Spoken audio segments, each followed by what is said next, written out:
The moment Patricia Harlow yanked my driver's license out of my hand, I knew this was going to be one of those afternoons. She lifted it toward the sunlight like she was inspecting a diamond for flaws, squinting with the suspicion of someone checking for counterfeit bills at a corner store. "Nice try," she said, her voice dripping with superiority. "But you're not on our approved resident list. This ID could be fake for all I know." There I was, standing in my own driveway, arms loaded with grocery bags while my ice cream melted under the blistering July sun. Behind her stood two HOA volunteers, her loyal foot soldiers. One wore blinding orange Crocs with socks, and the other had on tactical cargo shorts, clearly convinced he was part of some elite suburban security force. "Ma'am," I said carefully, keeping my tone steady. "I moved in last week. Unit 47 on Sycamore Court. I've got all the paperwork inside if you'll just let me—" "Absolutely not," Patricia snapped, clutching my ID like she'd just won a trophy. "You'll vacate the premises immediately before I call the real authorities. We have strict protocols about unauthorized persons in Pine Valley Estates." I couldn't help but smile. The irony was too good to pass up because technically I was the real authorities. She just didn't know that Robert Mitchell, the man whose ID she was holding hostage, happened to be the director of the state HOA Oversight and Ethics Committee. My name's Robert Mitchell. I'm 55 years old, and after 3 decades working in civil engineering and regulatory enforcement, I've seen just about every type of petty power trip you can imagine. After my divorce last year, I decided it was time to downsize. My big house in the suburbs felt empty, so I went looking for something quieter, simpler, somewhere I could relax. That's how I ended up here at Pine Valley Estates. A neat tree-lined community of townhomes that looked peaceful on paper. The real estate agent painted it as a friendly, well-organized neighborhood. What they didn't mention was the self-appointed dictator running the place, Patricia Harlow, HOA president for 8 straight years, and the kind of woman who wielded her clipboard like a medieval weapon.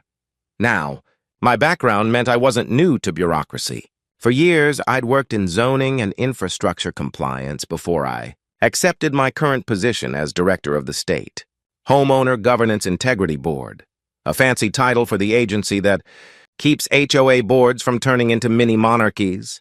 My team investigates complaints, audits, finances, and, when necessary, dissolves entire HOA boards that abuse their power. Normally, that means a lot of paperwork, a few mediations, and maybe a field visit or two. I never thought I'd end up investigating my own neighborhood. Patricia made her presence known within 48 hours of my moving truck pulling away. It was a Tuesday morning when she showed up at my door, clipboard in hand, wearing a beige blazer that screamed, "I demand to speak to your manager from 50 feet away. Mr. Mitchell," she said without so much as a hello. "I'm here about your lawn." I glanced down at my perfectly fine patch of grass. "What about it?" "The gradient," she said matter-of-factly. "It exceeds community standards. According to Section 4.3 of our landscaping guidelines, all lawns must maintain a slope between 2 and 4%. Yours appears to be at least 5.5. She handed me a glossy pamphlet titled "Slopes That Keep Us Safe," featuring a stock photo of a lawn so pristine it looked like a golf course fairway. "I'll look into it," I said, mostly to end the conversation. But that was only the beginning. Within a week, the violation notices started rolling in, each more absurd than the last. My trash bins weren't facing magnetic north. My curtains weren't seasonally appropriate. My Honda Accord was supposedly parked at a psychologically aggressive angle in my own driveway. I tried to be reasonable. I attended the next HOA meeting, introduced myself politely, and explained I was a new resident. Patricia stared me down like a security guard at a nightclub. "I have no record of your closing documents," she declared.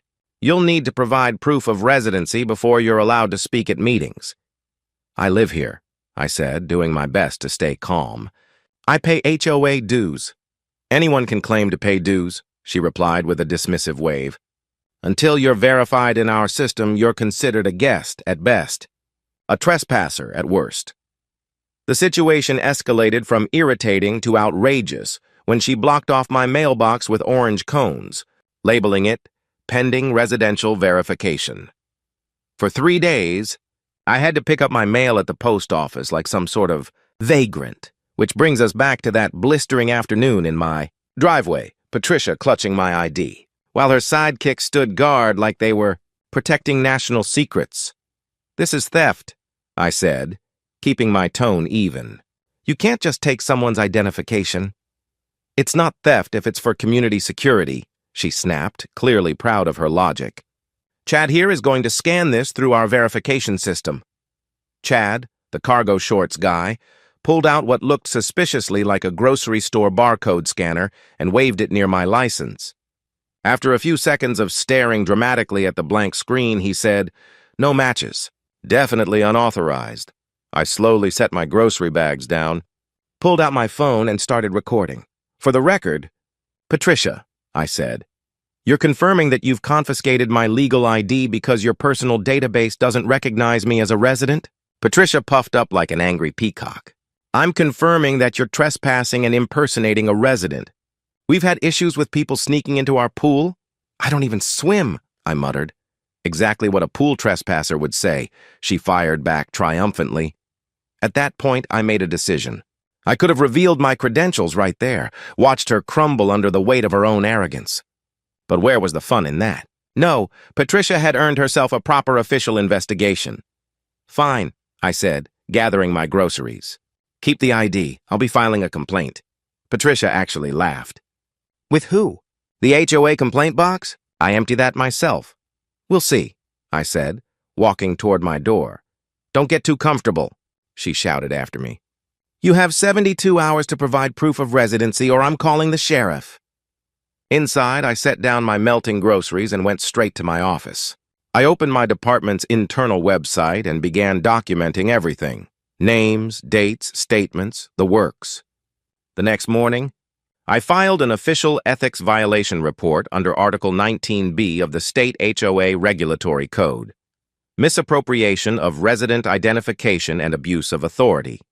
It was a serious charge, one that triggered an automatic investigation, but Patricia, blissfully unaware that she had just tangled with the wrong man, doubled down.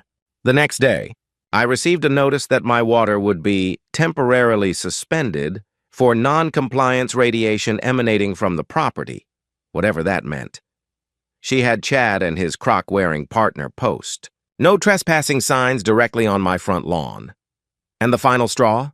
Patricia organized a so-called community safety meeting dedicated entirely to discussing what she called the stranger situation in Unit 47. From my living room window, I watched as around 15 residents gathered in the common area. Patricia stood front and center, gesturing wildly toward my home like she was leading a neighborhood protest. It was surreal. My own neighbors whispering about me as if I were some dangerous intruder instead of a guy who just wanted to unpack his groceries in peace. 48 hours after I filed my complaint, things started moving fast. The state's automated review system had flagged Pine Valley Estates for an immediate audit because of the severity of Patricia's violations. That meant one thing: a mandatory compliance visit from the state oversight team. I'll never forget the look on Patricia's face when 3 investigators in navy blue polos, each bearing an official state badge, walked into the next HOA meeting. I made sure to arrive early, taking a seat quietly in the back. Just another concerned resident. "Good evening," said the lead investigator, a sharp, no-nonsense woman named Diane Chen. "We're here in response to multiple violations of state HOA governance codes. This meeting is now under official review." Patricia's clipboard slipped from her hands and hit the floor with a smack. "There must be some mistake," she stammered. "We run a very tight ship here." "That's precisely the problem," Diane replied coolly, tapping her tablet. "We've received a formal complaint alleging identity theft, harassment, abuse of authority, and misuse of HOA powers."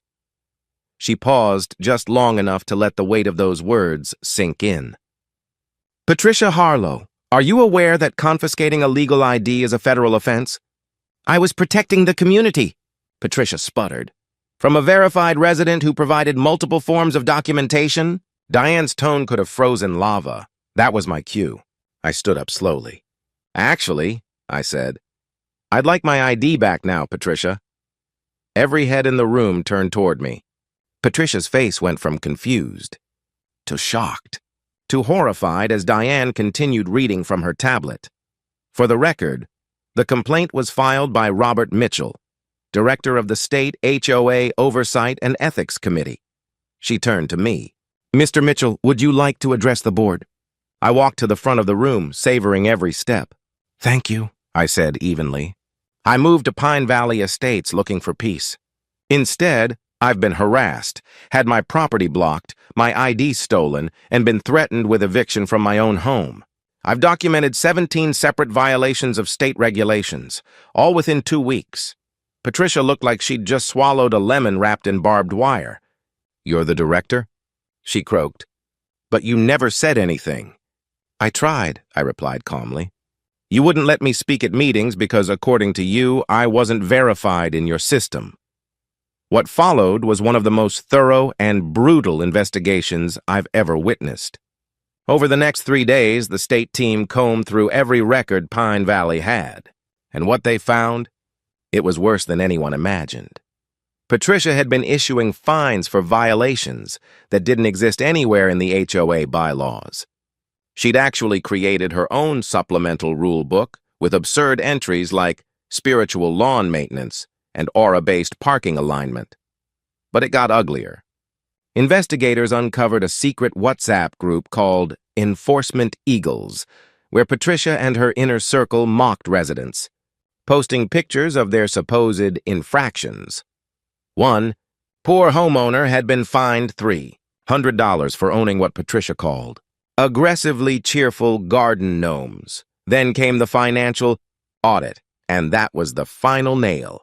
Patricia had used HOA funds to decorate her personal home office with motivational posters, install a private surveillance system that only monitored homes she didn't trust and pay for, leadership enhancement seminars that turned out to be, get this, a luxury cruise to the Bahamas. But the real smoking gun?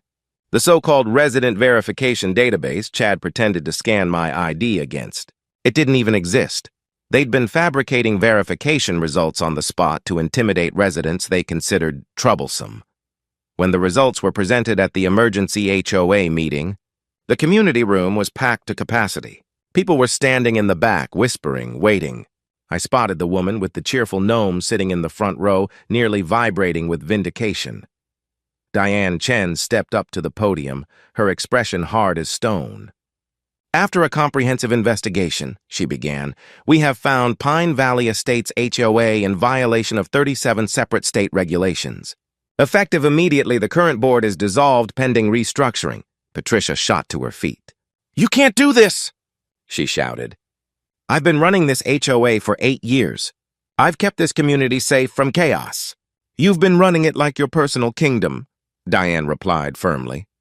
The state is placing Pine Valley under administrative probation. A temporary board will be appointed while new elections are organized. This is all his fault. Patricia pointed at me, her finger trembling. He tricked us. He should have disclosed who he was. I tried, I said mildly. You stole my ID, remember? Diane didn't even pause. Patricia Harlow, you are hereby permanently banned from serving on any HOA board in this state. You are facing fines totaling $47,000 for misuse of HOA funds and false representation of authority. Additionally, the identity theft charge has been referred to the district attorney's office. Patricia's knees buckled. She sank into her chair, gripping her clipboard like a life raft. $47,000, she whispered, plus potential criminal charges, Diane added. The district attorney will decide whether to pursue jail time. For ID theft, that could mean up to 3 years. Patricia's face drained of color. 3 years, she gasped. But I was just trying to maintain standards. The room erupted in laughter, bitter, cathartic laughter from residents who'd endured her tyranny for years. Someone even started a slow clap. Chad and his crock-wearing partner tried to slip out the back, but another state investigator intercepted them. They weren't getting away that easily. As Patricia sat there, trembling and defeated, she looked up at me with tears in her eyes. I'll lose my house, she whispered. My job at the bank, they'll fire me if I get a criminal record. For a brief second, I almost felt sympathy. Then I remembered my melted ice cream, the blocked mailbox, and 3 days of unnecessary trips to the post office. Maybe you should have thought of that, I said evenly, before you weaponized your clipboard. The final twist came moments later. Diane returned to the podium with a new announcement. Robert Mitchell, she said, has agreed to serve as temporary board president while Pine Valley's HOA is restructured. Patricia let out a strangled laugh that turned into a sob. Of course he has, she muttered bitterly. As the meeting ended, residents came up to shake my hand, sharing stories of their own run-ins with Patricia, everything from illegal fines to being threatened over holiday decorations. I stayed for a while, listening, reassuring, promising things would change.